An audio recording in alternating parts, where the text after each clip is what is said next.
Shalom Next Generation. Welcome to Next Generation Online Service.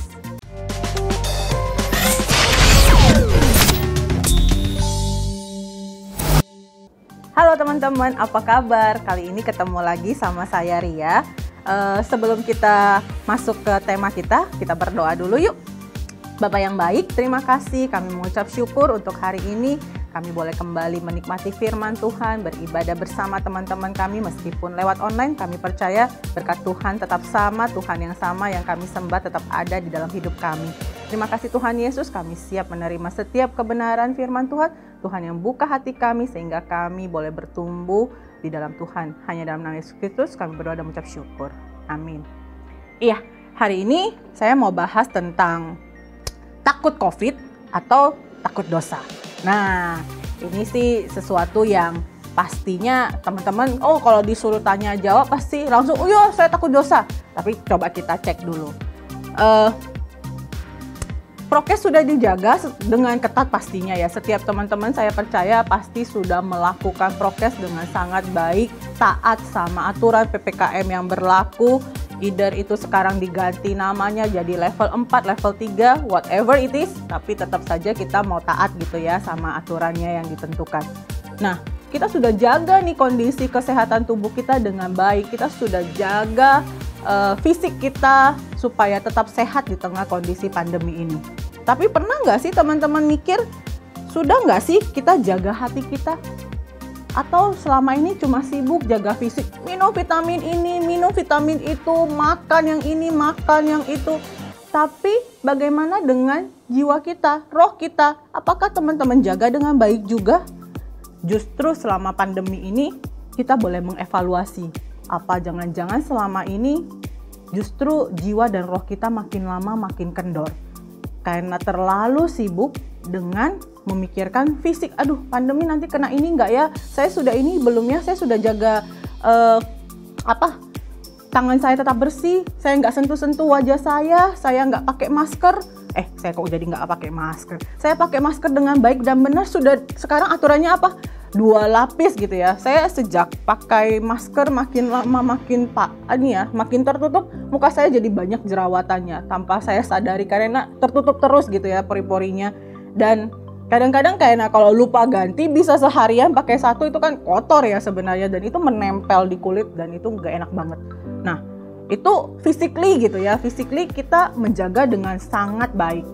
Kalau muka saya berjerawat, saya sudah mulai khawatir gitu ya, sudah mulai pakein obat ini itu. Tapi pernahkah kita khawatir sama roh dan jiwa kita? Nah, teman-teman, saya mau ajak teman-teman untuk buka di Matius 10 ayatnya yang ke-28. Ini saya dapatkan ketika saya belajar bersama mentor saya.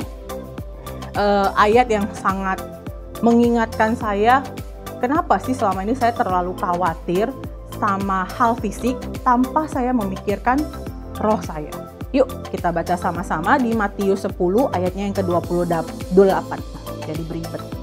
Dan janganlah kamu takut kepada mereka yang dapat membunuh tubuh, tetapi yang tidak berkuasa membunuh jiwa.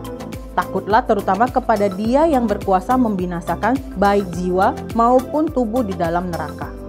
Sekali lagi ya, Matius 10 ayat 28. Dan janganlah kamu takut kepada mereka yang dapat membunuh tubuh, tetapi yang tidak berkuasa membunuh jiwa.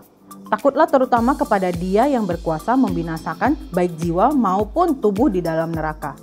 Nah, teman-teman, seringkali kita khawatir gitu ya, aduh penyakit ini akan membunuh saya enggak ya? Karena sudah banyak banget kasus kematian karena COVID. Kira-kira saya harus jaga supaya tidak ada komorbid gitu ya. Kita terlalu banyak khawatir tentang hal-hal yang dapat membunuh tubuh kita, menyakiti tubuh kita. Tapi kita lupa sama hal yang dapat membunuh jiwa. Kita jadi tidak memikirkan kebutuhan jiwa kita, roh kita. Kita jadi bahkan saking khawatir dengan tubuh kita, kita kadang-kadang lupa dan bahkan menyalahi aturan-aturan yang ada. Marah-marah, mama sih nggak pakai masker, keluar-keluar belanja. Atau kamu ya nggak pakai masker, jangan deket-deket gue deh. Jadi emosi kalau ngelihat orang. Atau kalau ada berita-berita di luar, itu orang-orang ya, kenapa sih mereka kayak gitu? Jadi emosi, marah-marah. Itu sudah mulai beralih. Roh kita sudah mulai pelan-pelan diseret dipindahkan dari yang sabar, lemah lembut, mulai emosi. Hanya gara-gara karena kita khawatir dengan tubuh kita. Lu jangan deket-deket gua ya, lu kan dulu habis kena COVID. Saya pernah loh digituin di kantor saya, karena kan saya juga baru, saya pernah kena COVID. Dan ketika saya masuk kembali ke kantor, lu jangan deket-deket gua, nanti gua juga ketularan. Lah kan saya sudah sembuh gitu kan. Tapi itu membuat dia emosi. Nah, coba kita evaluasi diri kita, apakah kita juga melakukan hal yang sama? Kita terlalu khawatir sampai akhirnya kita malah justru jatuh ke dalam dosa yang tidak kita sadari, yang bisa membuat roh kita masuk ke dalam neraka karena kita tidak melakukan firman Tuhan dengan benar. Lama-lama kita mulai lupa untuk melakukan kebenaran. Padahal di dalam firman Tuhan dikatakan, yuk kita buka lagi Amsal 4 ayatnya yang ke-23. Jagalah hatimu dengan segala kewaspadaan karena dari situlah terpancar kehidupan. Kita terlalu khawatir sama fisik sampai kita lupa menjaga hati kita. Padahal dari hati terpancar kehidupan. Dan kita tahu kalau orang yang nggak punya kehidupan berarti dia mati. Dan mati itu sama dengan apa? Sama dengan orang yang tidak punya kehidupan. Tidak punya masa depan. Tidak punya Tuhan di dalam hidupnya. Rohnya sudah mati. Jadi sekarang coba pikirkan baik-baik. Adakah kita makin hari makin menjaga tubuh kita sampai lupa menjaga jiwa dan roh kita? Atau sekarang kita mulai review lagi, oh iya ya, ternyata saya terlalu peduli sama tubuh sampai lupa bahwa ada hal yang lebih penting yang harus saya jaga. Saya harusnya lebih takut kalau saya jatuh dalam dosa daripada saya kena sakit penyakit atau hal-hal yang dapat membunuh tubuh saya. Kita terlalu khawatir memikirkan hal-hal dunia sampai kita lupa hal-hal yang harusnya menjadi bekal kehidupan kekal kita. Di dunia kita sibuk makan vitamin A, makan vitamin B, makan bergizi A, makan bergizi B untuk tubuh kita. Adakah kita makan untuk roh kita? Adakah kamu mencari makanan untuk roh kamu supaya dia tetap sehat? Saya pernah sekali dikasih ilustrasi yang kalau saya tidak pikir dengan baik-baik ya, saya terkecoh juga nih. Waktu ditanya, kalau misalnya ada 2 ekor anjing hitam atau anjing putih, ada anjing hitam dan anjing putih yang sedang mau diadu, kira-kira yang menang yang mana? Coba teman-teman jawab, yang menang yang mana? Sebagian besar saya langsung ekspres gitu ya, hitam pasti menang gitu kan, karena dia lebih kuat. Belum tentu juga. Ada yang bilang putih, karena putih itu melambangkan suci, pasti bersih, pasti itu adalah yang dipilih, yang kesayangan, yang disukai. Belum tentu juga. Yang benar adalah yang dikasih makan dengan baik, yang dikasih makan yang sehat. Kalau misalnya si hitam nggak dikasih makan, lemes juga dia. Atau si putih, meskipun dia seolah-olah terpilih, bersih, tapi kalau nggak dikasih makan, kalah juga. Demikian dengan jiwa dan roh kita. Kalau kita nggak makan, kita nggak kasih makan roh kita, nggak kita kasih makan firman Tuhan, bagaimana dia bisa berperang melawan dunia? Bagaimana kita bisa menang melawan dunia yang terus-menerus mencekoki kita dengan hal-hal yang udahlah ini aja, lupakan. Apalagi sekarang semuanya mulai online. Jadinya kita sibuk, ntar juga bisa lah ibadah, ntar sorean aja lah ibadahnya. Kan online, bisa anytime. Jadi nggak disiplin. Sampai akhirnya kadang-kadang lupa ibadah. Karena terlalu sibuk dengan urusan dunia. Scroll YouTube, nonton TikTok, buka IG, buka lagi, apalagi ya, game gitu ya. Terlalu sering, online YouTube, ibadah online bisa nanti-nantilah, toh nggak akan hilang, masih akan tetap ada, nanti-nanti aja. Akhirnya harusnya kita beribadah jadi tergerus. Lupa memberi makan rohnya dan akhirnya rohnya menjadi sakit, lama-lama rohnya lemah, lama-lama mati. Padahal tadi di Amsal 4 dikatakan, Amsal 4 ayat 23-nya, jagalah hatimu dengan segala kewaspadaan karena dari situ terpancar kehidupan. Kita butuh hidup gitu ya, kita mau hidup, jiwa kita itu butuh dipimpin oleh roh supaya bisa bertahan hidup.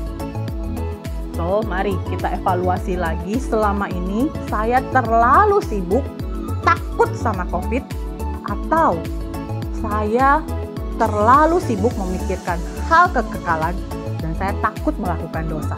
Saya sih pilih, saya takut melakukan dosa. Ketika saya dikasih ayat di Matius 10 ayat 28 ini, saya jadi review. Oh iya ya, selama ini kok saya nggak pernah benar-benar memikirkan diri saya Saya takut melakukan dosa nggak sih daily ini? Saya terlalu sibuk cuci tangan, apakah saya sibuk baca firman? Nah, teman-teman, saya percaya teman-teman sudah bisa mengevaluasi diri. Mari kita sama-sama renungkan selama ini apa yang menjadi priority hidup saya. Apakah saya terus-terus mengejar kebutuhan tubuh saya atau saya memikirkan roh saya? Yang kalau tubuh mungkin cuma 70 tahun, 80 tahun di dunia, tapi roh kamu akan sampai kekekalan. Dan kalau kamu tidak invest dari sekarang, mau kemana dia? Mau kemanakah roh kamu? Jangan-jangan dia akan mati.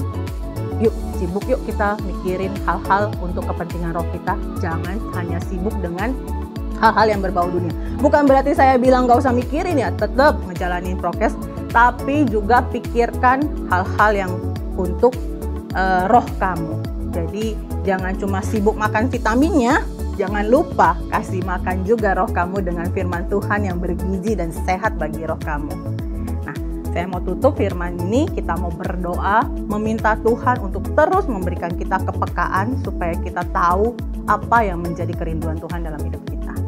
Mari kita berdoa. Bapa yang baik, terima kasih sudah mengingatkan kami bahwa roh kami butuh makan. Roh kami juga butuh untuk dijaga supaya tidak terkena virus-virus dunia dan akhirnya mati. Kami mau Tuhan bukan cuma takut sama COVID, tapi juga kami takut kepada hal-hal yang akan membuat kami jauh daripada Tuhan. Kami takut melakukan dosa karena kami tahu Tuhan terlalu baik dalam hidup kami dan kami tidak mau menyakiti hati Tuhan dengan melakukan hal-hal yang membuat kami semakin lama semakin jauh dari-Mu. Terima kasih Tuhan Yesus, kami menyerahkan sepenuhnya hidup kami ke dalam tangan Tuhan. Tuhan yang pimpin, Tuhan yang terus ingatkan kami pada masa-masa sekarang ini bahwa hidup kami harus berkenan di mata Tuhan, bukan cuma menjaga kesehatan fisik tapi juga kesehatan roh kami. Terima kasih Tuhan Yesus, hanya dalam nama-Mu kami berdoa dan mengucap syukur. Amin. Sampai ketemu lagi, Tuhan Yesus memberkati.